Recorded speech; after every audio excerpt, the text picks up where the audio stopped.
उपराष्ट्रपति चुनाव के नतीजों का ऐलान हो चुका है। एनडीए के उम्मीदवार सीपी राधाकृष्णन ने इस चुनाव में जीत हासिल की है। इसके साथ ही वो देश के नए उपराष्ट्रपति बन गए हैं।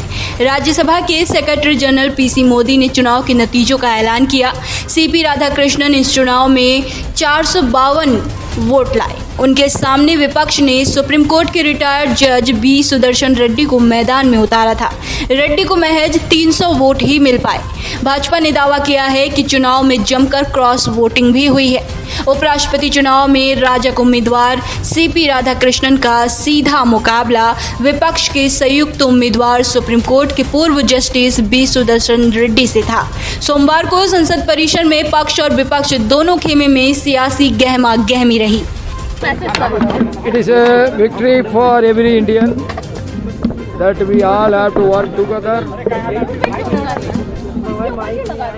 If India, we have to develop Viksit Bharat by 2047 means we should not do politics in everything.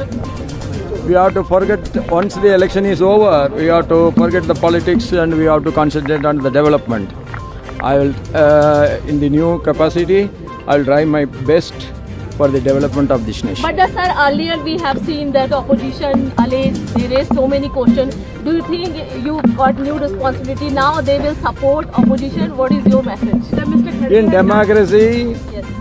ruling party as well as opposition, both are important. It is the two sides of the same coin.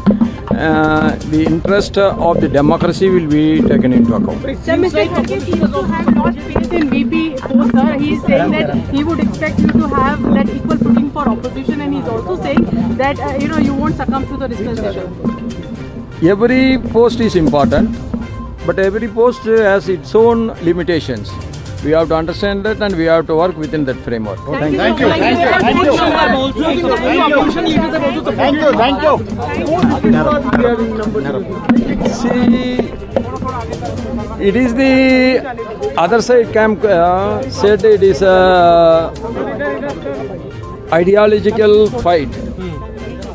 But from the voting pattern we understand the nationalistic ideology as overwhelmingly victorious.